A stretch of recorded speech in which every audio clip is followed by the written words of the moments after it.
Я была обожравшаяся толстая развалюха. Плюс 17 килограмм веса. Проходит 3,5 года. Майя из развалюхи превращается, ну, в более уже менее такое что-то контурное, да? То есть все, годы поворачиваются вспять. У меня ходит дочь беременная, гинеколог, который ее ведет, он не может до сих пор очухаться. У Кати нет болезней. Представляете, у беременного человека нет болезней. У доктора шок. Доктор пришел вчера на прием весь в соплях. Да. Позавчера не пришел, потому что ей было плохо, а вчера пришел весь в соплях. Я говорю, не ходи, она тебя заразит. И ничего не заразила. Потому что диагноз сейчас беременности, это все равно, что как болезнь. Для беременного человека уже сразу нужно готовить кучу этих лекарств, уколов, там, на всякий случай. А вдруг что-то произойдет? У всех патология. Вот девочка, 30 лет, первая беременность, ест пыльцу сколько лет? 2? Ну, 1,5 года. 1,5 года ест пыльцу, ходит счастливая, ничего не болит, отеков нет, давления нет. И говорит, как хорошо ходить беременной. Ходила бы всю жизнь, потому что нет месячных. Мне иногда хочется сказать человеку, ну что ты возражаешь, ну вот сидишь весь больной, нищий, ноги не ходят, давление долбает, да, ну вот что ты сидишь и возражаешь? Ну ты возьми пыльцу с бамбуком, пропей, потом возражай. Пропей 4 года, как я, потом возражай. Потому что люди приходят прям неадекватные, вот прям вообще вот даже не соображают. Но не потому, что они плохие или там они невоспитанные, они просто, у них идет гипоксия, у них идет голодание головного мозга. Мне всегда хочется сказать, ну накорми ты мозги, начнешь быстрее соображать, все поймешь сразу, все сразу поймешь. Вот это самое идеальное питание для наших нейронов головного мозга. Вот меня прям аж ненавидеть начинают, понимаете, потому что когда к врачу приходишь, пациент требует, чтобы ему назначили, расписали, чтобы бедный этот врач его облизал с ног до головы, попрыгал перед ним, нытье вот это выслушал, которое он будет ныть час. И вот этот бедный доктор, который 8 лет учился, он должен все это на себя принять, выслушать за 10 тысяч зарплаты. У нас такого нет. Никто нытье выслушивать не будет. Просто говорим, хочешь жить, ешь пыльцу и бамбук. Мы ходим по врачам, нам врачи назначают лекарства. Лечат до тех пор, пока болезнь не созреет. Когда она созрела, вот мы ходим нормальные, да, анализы, ходим нормальные анализы. Приходите к нам, когда у вас будет хуже. Мы пришли, когда у нас уже что-то выросло. Нам отрезали.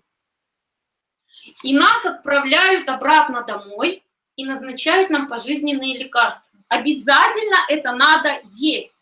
Кто хочет жить и не умереть молодым инвалидом. А в обязательном порядке. У землян другого выхода нет. Все. Вот сегодня в чате в Одноклассниках с этой пыльцой сосны, да, Танечка Слепцова, уже неделю идут дебаты, помогает она или не помогает. Почему я пыльцы наелся, у меня повылазило все на коже. Почему я пыльцы наелся, у меня открылся понос. Почему я пыльцы наелся и начался у меня какой-то кашель. Я до 47 лет ела все, как и все люди на планете. Я точно так же ходила с мешками лекарств. Вот сейчас люди у нас сидят в Ижевске и в Шипуново. У кого дома нет мешка лекарств? Целая тумбочка на всякий пожарный. Целая тумбочка на всякий пожарный. Вдруг заболею, поем лекарств и помру побыстрее. Люди у нас безграмотны в этом направлении. В китайской медицине 5000 лет. В китайской медицине есть культура питания, культура врачевания. Да? Вот если маленький ребенок закашлял у нас в стране, что мы делаем? Или температура поднялась. Мы начинаем бедное дитё кормить таблетками от кашля. Мы начинаем ему заливать в нос все, что угодно, чтобы не текли сопли. Мы сбиваем температуру, мы сбиваем температуру до того, что у ребенка начнутся судороги от парацетамола или аспирина. Мы не даем этим соплям выйти и почиститься лимфосистемы. Температура поднялась, у нас такие догмы, что нужно ее скорее сбить. А на самом деле это просто лейкоциты вышли на защиту иммунитета и хотят все из организма вывести. Нас этому не научили. Маленький ребенок в Китае, если он начинает кашлять или чихать, или у него болит голова, у него вот здесь на ушке находится 15 точек. И он знает, на какие точки надавить, чтобы перестали течь сопельки, чтобы перестала болеть голова.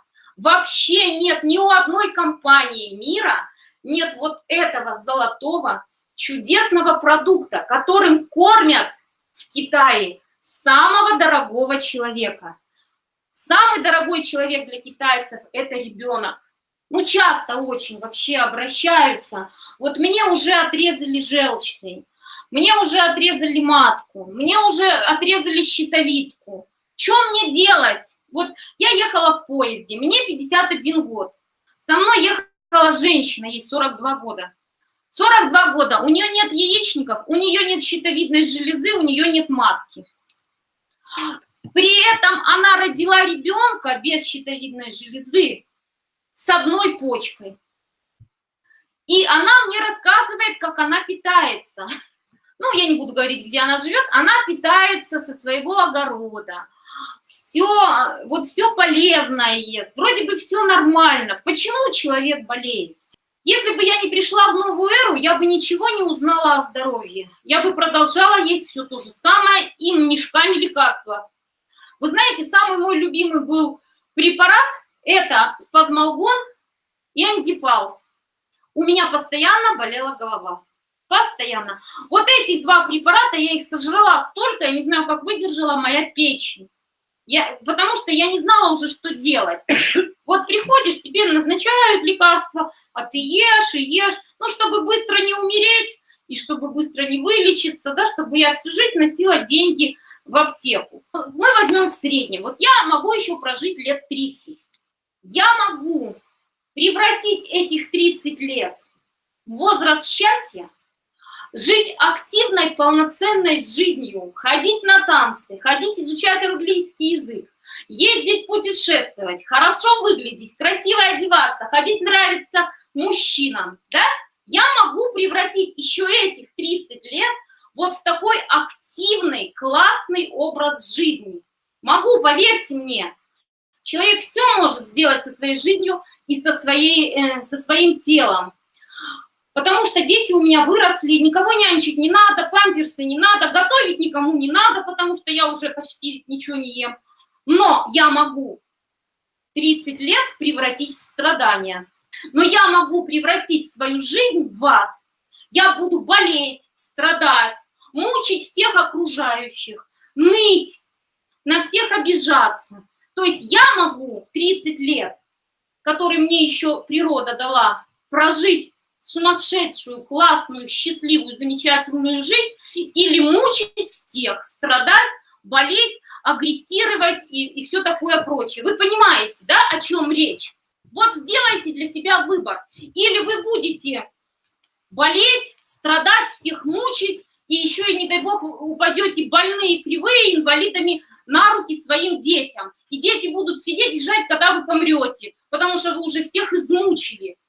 Или ваши дети будут вами гордиться и говорить: вот моя мама в 70 лет как выглядит. Вот этих 5 концепций здоровья китайского народа. Они уже своим примером доказали, что их 1,5 миллиарда. Нас 148 миллионов. Ежегодно в стране умирает 1 800 000 людей, россиян. Рождается всего лишь 500 000. 34% деток рождаются здоровыми, остальные дети все больные. Потому что, как говорит наша Наташа Дмитриева, от осинки не родятся апельсинки. Если больная женщина, она родит то же самое, себе подобное. Наша задача – спасать генофонд. И сегодня у нас были дебаты в чате в Одноклассниках. Вызывает ли пыльца аллергию? Девушка из Омска у нас покрылась бляшками и прыщами, не знаю, чем она там еще покрылась, вся исчесалась, и при этом она начала винить пыльцу. После Нового года, когда прошел Новый год, все поели шубу, оливье, что там еще, ну все подряд поели, шампанским запили, и у нее началась аллергия. Скажите, пожалуйста, что может сделать 4 таблетки сосновой пыльцы против тонны яда химикатов? Эта бедная несчастная пыльца пытается поднять эти токсины и шлаки, вывести их наружу, чтобы человек не умер, чтобы это все не скапсулировалось в виде онкологии и опухолей. Кожа – это самый большой выделительный, да, орган. Этот бедный организм уже от этой еды отравленной уже не знает, что делать, как ей просигнализировать. И давление, и суставы, и сосуды. Через мочу не получилось, лимфосистема вся забита. И он пошел, все вылазить пошло через кожу. И мы это говорим на каждых презентациях, на каждых школах. Мы говорим, что это, есть такое понятие, как 7 степеней зашлакованности организма. На такой-то зашлаковке, на первой степени такие признаки, на второй такие, на третьей такие. И бесконечно говорю, измените питание или пейте воду. Если не хотите изменить питание, значит пейте воду ведрами. Что делать, когда я начала чесаться? Что делать? Пить воду ведрами, а лучше зеленый чай. Да. Это очень мощный антиоксидант. И все, и больше ничего не делать. Что наши люди начинают делать? Они не воду пьют, они пьют антигистаминные препараты. Кларитин, что там еще? Супрастин, ходим полусонные, полупьяные. Тиазолин. Мы начинаем все загонять обратно, потому что мы не хотим терпеть дискомфорт. Мы уменьшим дозировки пыльцы, но мы увеличим дозировки супрастина. Мы лучше сдохнем побыстрее, чем мы включим мозги и начнем адекватно понимать, в чем происходит вообще проблема. Это элитное питание. Эту пыльцу могли только в древние века в Китае кушать только императоры. Если человек низшего сословия, среднего или низшего съест, ему отрубали голову, не имел права. Поэтому эти тайные знания, вот я прям даже не знаю, почему китайцы зашли сразу в Россию. Ведь они могли с этим продуктом зайти в другую страну мира. У нас вся планета просит пыльцу сосны. Именно компании Гаджень, компании «Новая эра». Для людей, которые не верят, которым всем нужно, чтобы мы доказывали. Вот, это награда. Вот этот документ. Международная медаль за особый вклад в развитие человечества. Дайте мне, покажите документ. Вот мы можем показать, вот на китайском языке, вот на русском. Подходите к любому китайцу, вам все переведут. Принимает пыльцу сосны самый богатый китаец в Китае, Ли Цзячжэнь. Это показатель. Известный китайский космонавт Ян Ли Вэй. Все вот это я вам все записала, вы это все можете в интернете проверить. Кто такой Ли Цзячжэнь, кто такой Ян Ли Вэй. Нужно заниматься профилактикой своего здоровья, не доводить себя до такого состояния, чтобы потом сидеть мне в поезде, перечислять, что у меня отрезали. Я сижу в 51 год, у меня все органы есть. И вот человек сидит, и все отрезали. Нужно заниматься профилактикой собственного здоровья. Мы, кроме себя, никому не нужны, поверьте мне. И когда мы начинаем болеть, мы со своей болезнью остаемся один на один. Мы можем ныть, нам могут сочувствовать, да? Нас могут жалеть до поры до времени, пока мы всем не осточертеем. Беременные женщины, вот сертификат. У нас очень часто, сфотографировала сегодня в чат, скинула. У нас очень часто такой вопрос. А можно ли беременным женщинам А можно ли кормящим, да, женщинам? Так вот, в Китае сервисный центр проектного отдела развития национальной переписи населения и планирования семьи. Природа создала чудо-сосну вечно зеленую, никогда не стареет. Пыльца сосны дает нам возможность быть здоровыми с целью содействия эвгенике. Эвгеника – породистый. Учение о селекции применительно к человеку, а также о путях улучшения его наследственных свойств. Учение было призвано бороться с явлениями вырождения человеческого генофонда для оздоровления нации. Особенно рекомендуем в Национальный департамент планирования семьи. Вот, пожалуйста. Очень часто мне говорят, вот у меня такой диагноз, как мне это лечить? Да не лечит она ничего. Она кормит вашу клетку голодную, она ищет в организме самую изголодавшуюся клетку и начинает ее кормить. Вот представляете, 50 лет клетка не получала ничего полезного. И тут есть сразу 268 живых питательных веществ. Она как наелась, как встрепенулась, скажет, ничего себе, сроду так не кормили хорошо. Сразу такая бодрость, такой бодряк, энергия. Ты ничего понять не можешь. Меня спрашивают, это не наркотик, это не кофеин. Да я говорю, да не кофеин. У вас начинает нормализация идет всех обменных процессов в организме. Питание – это еда. Это еда, которая, когда вы ее кушаете, вы выздоравливаете. Продукт работает, и я вот в чате, когда читаю, все там, девчонки, ну работает, пыльца даже одна. Вы не поверите, я не хочу есть ни конфеты. Я думала, за селедку соленую родину продам. Не хочу. Когда вы начинаете принимать нашу продукцию, я еще раз говорю, у нас начинают меняться вкусовые пристрастия. Почему нам очень сильно, например, хочется соленой селедки? Конфеты. Потому что клетки не хватает, например, натрия, или не хватает каких-то аминокислот. Почему нам хочется марганца или кальция? И мы начинаем уничтожать кока-колу и сыр, да? Понимаете? Или, например, вы ели копченую рыбу, а сейчас вы смотрите, и вам не хочется. Вас пыльца выведет сама на биорезонанс природы, на полезную продукцию вы будете смотреть по-другому. Получает клетка все полезные микро-макроэлементы, меняются вкусовые пристрастия.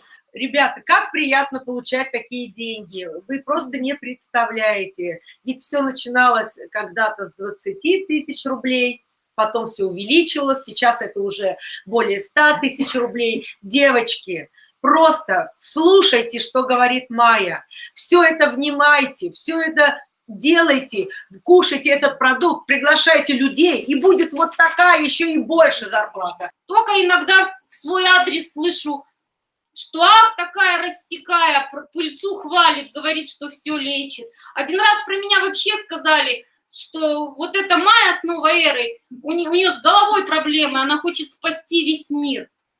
Да я не хочу весь мир спасти, я просто рассказываю. А выбор каждого из вас. Хотите, пожалуйста, не хотите, вот, опять в свое русло и вперед. Что делать нужно? Все очень просто. Выучить презентацию, купить банку пыльцы и бамбука, начать есть и начать просто рассказывать. Когда вы начинаете это кушать, у вас язык сам говорит. Когда люди начинают кушать, они просто не могут об этом не говорить. Потому что если человек чувствовал себя вот так, а теперь чувствует вот так, разве будешь молчать? Или, например, тебя кто-то встречает и говорит, ой, а ты что так похорошела? Некоторые не рассказывают, знаете, почему? Боятся, чтобы их не сглазили. Вот сидит, пыльцу ест 3 года втихаря. Есть, да? Втихаря. И никому ничего не рассказывает. Да, я говорю, не ушла, но молчит все как это. Тут рассказывает. Я говорю, что молчишь-то? Я боюсь, я так настрадалась, я боюсь, что меня сглазят.